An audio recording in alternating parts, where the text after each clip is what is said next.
Good afternoon and welcome to the OOH-RAH Report. I am your host, Anthony Kevin, and today we are taking a look at the Skyline Sports Report. We talk about everything going on in New York City sports.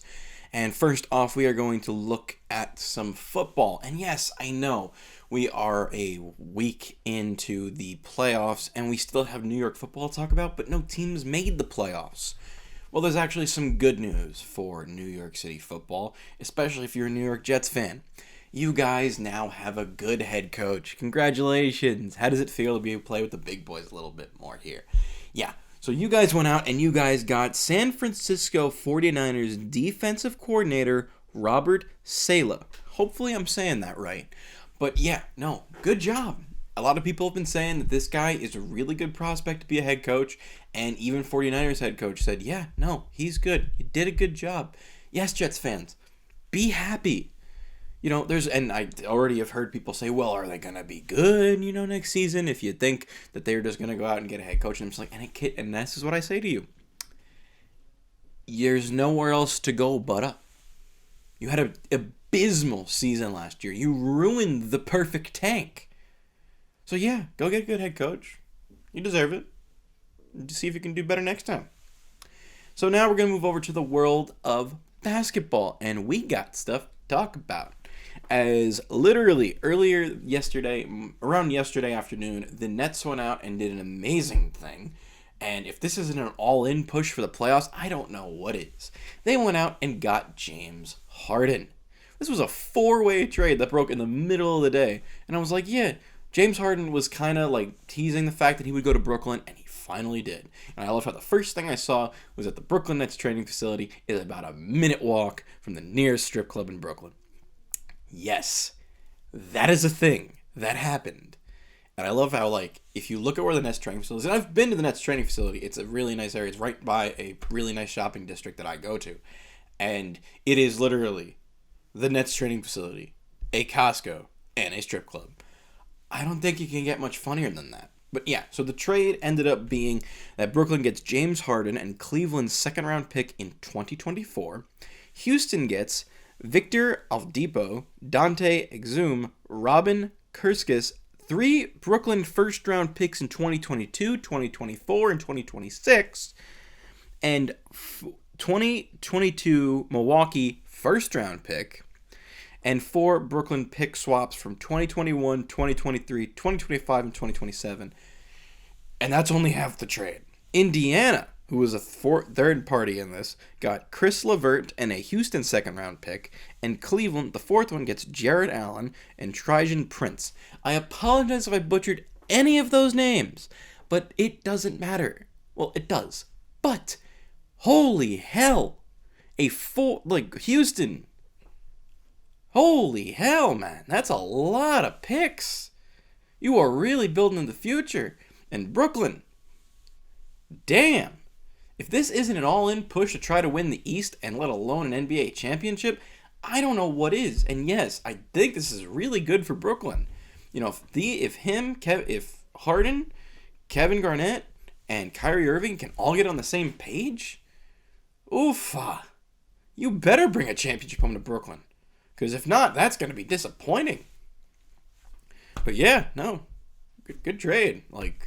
But if you don't win, it's champ or bust at this point. And so we're going to, and other stuff is that immediately this morning, the Nets fans who are all happy that they got to get just a knife just stabbed in them right after this, as it was an eventful day, as Kyrie Irving has been fined $50,000 for violating the NBA's health and safety protocols after a video surfaced showing him at a private event without a mask. Give me one moment. Why the heck were you out without a mask? Come on, man. I get it. I get this too. There are points in where you are with family, everyone has been tested, and you want to take the mask down. I get it. But as a member of an NBA team, a good NBA team, and in a market like New York, you will be monitored 24/7. Just keep it, if you're going to do it, down the nose. Or keep it up in general. Because here you go. the NBA wanted you to slip up because they wanted to fine you for stuff that happened at the beginning of the season with the media. Great. And New York media is relentless. So to do this, you kind of saw it coming. And then there's other stuff going on where the entire fine should be around $85,000.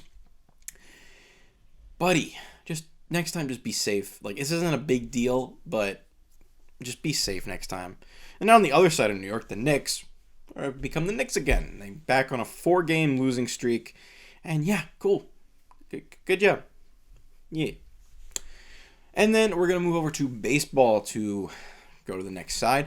And there's been a lot of signings for the Yankees and Mets over the last few weeks. We're going to move as the Yankees bring back DJ LeMahieu, finalizing a 6-year deal at $90 million. Woof. That's a lot of money. But yeah, for a batter like LeMahieu, they also signed Judge to a 1-year contract. Yeah, you kind of want to keep those bats around to make your lineup as deadly as possible because your hitting is what's been winning you games, but your pitching wins you championships, which they hopefully will go out and fix fairly soon. And as for the Mets, after the Lindor deal, they have re-signed Dominic Smith to a 1-year deal and Jose Martinez, and they re-signed Lindor to a 1-year deal.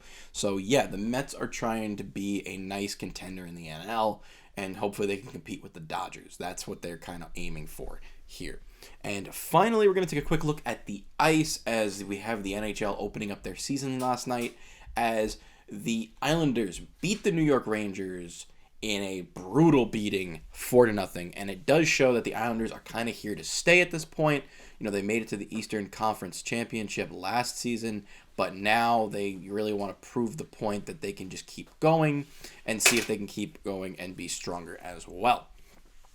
And the Rangers, yeah, they got all these kids. They got Lafreniere, they got Igor now, and they got rid of Lundqvist and Stahl.